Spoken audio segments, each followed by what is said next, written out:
What if Walter White had become a cop? What if Peaky Blinders' Cillian Murphy had taken that record deal? And what if the guy from Outer Banks made it to the NHL? Believe it or not, some of your favorite stars almost never became actors. From figure skating dreams to law school ambitions, these celebs were on completely different life paths before Hollywood came calling. Today, we're revealing the jaw-dropping stories behind the careers that almost never happened.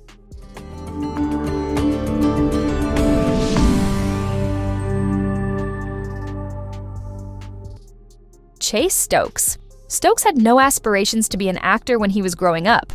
In fact, he initially wanted to be a professional ice hockey player. He told Brief Take, "I was going to play in college and then do the professional route." However, after getting injured on the rink, he had to stop playing the sport altogether. Barkin. Ellen Barkin attended Hunter College and received her degree after double majoring in history and drama. At one point, she wanted to teach ancient history, but instead turned her thoughts back to her first love, acting. She then continued her education at New York's Actors Studio. Ashton Kutcher.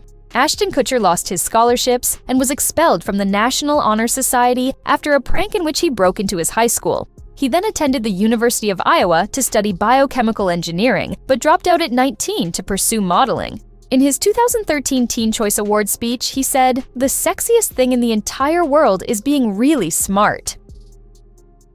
Eric Winter.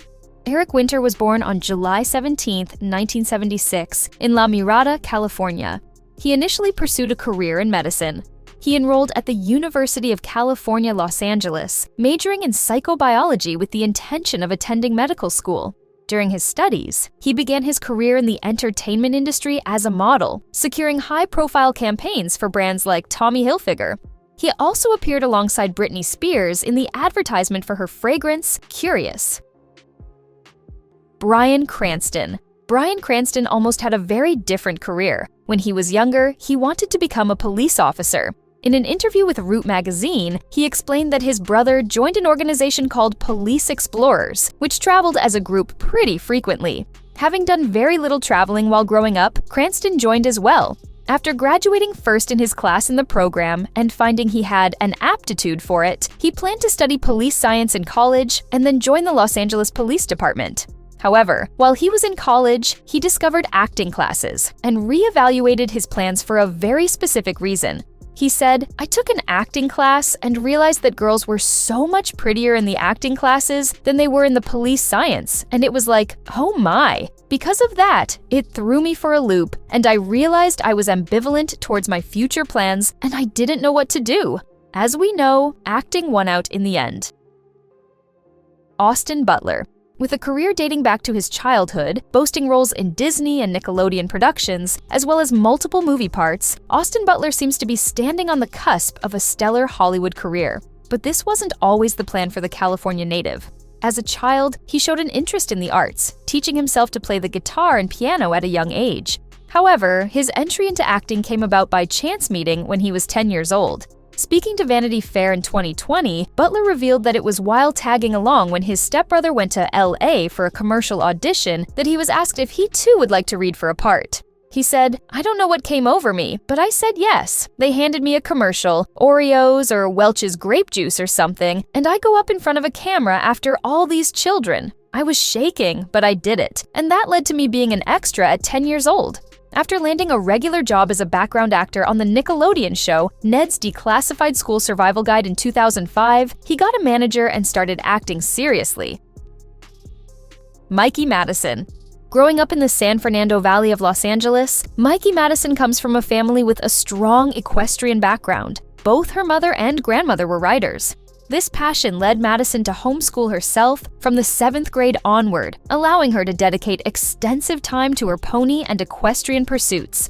She has described horseback riding as her biggest love in life during her childhood and teenage years, appreciating the solitude it offered. However, she eventually found the sport to be isolating and felt drawn toward acting, prompting a significant career shift in her mid-teens. While she doesn't ride as frequently now, she has expressed interest in returning to the sport, mentioning that it would be an excuse to go buy a new riding wardrobe. Cillian Murphy. Cillian Murphy initially started his career as the lead singer, guitarist, and songwriter of the rock band The Sons of Mr. Green Jeans, alongside his brother. His band was offered a record deal in the late 1990s. However, on the advice of their parents, the brothers turned down the deal. He told the Evening Herald, "I'm very glad in retrospect that we didn't sign because you kind of sign away your life to a label and the whole of your music." Soon after, he landed a role in the play Disco Pigs at 20 years old. He revealed to Montblanc that his failed music career led him to theater and acting. "For me, because I am a failed musician, is why I ended up in the theater by accident. But it was the live element of it. That kind of electricity in the room that you get with an audience. I was trying to replicate that kind of rock and roll energy in a theater." Ellie Kemper. Ellie Kemper initially pursued a college athletic path, but found her true passion in acting. Before gaining fame on The Office, she joined Princeton University's field hockey team while majoring in English. However, her autobiography, My Squirrel Days, revealed that she struggled as an athlete and realized she wasn't the best player on the team. She then shifted her focus to musical theater and improv groups on campus, where she flourished comedically, demonstrating her ability to embrace her comedic potential despite setbacks in sports. Jason Isaacs. Jason Isaacs studied law at Bristol University from 1982 to 1985, following the professional paths of his brothers, who became a doctor, a lawyer, and an accountant. However, during his time at university, Isaacs became deeply involved in the Drama Society, directing and acting in over 30 plays and performing at the Edinburgh Festival Fringe. This passion for theater led him to shift his focus from law to acting. After graduating with a law degree, he immediately enrolled at London's Central School of Speech and Drama from 1985 to 1988 to pursue formal training in acting. Leslie Bibb. Leslie Louise Bibb was born on November 17, 1974, in Bismarck, North Dakota. Her father passed away when she was 3, after which her mother raised her and her 3 older sisters in rural Virginia. Growing up, she often played alone due to an age gap with her siblings and used her imagination a lot. She enjoyed watching The Carol Burnett Show, but never imagined she would one day be on screen herself. Initially, she wanted to follow in her mother's footsteps in law and politics, even working as a page in the General Assembly, and she was planning to attend the University of Virginia. However, her plans changed unexpectedly, leading her to a career in acting. Kaitlyn Dever. Kaitlyn Dever once harbored aspirations in figure skating. Born to professional ice skaters Kathy and Tim Dever, she was introduced to the ice at a very young age. Reflecting on her early experiences, Dever mentioned, "When I was a baby, they put me on skates, like immediately. I was a figure skater, but then I got sick of it." In a 2019 interview, she further elaborated on her skating background, noting that she was practically born on the ice due to her parents' profession.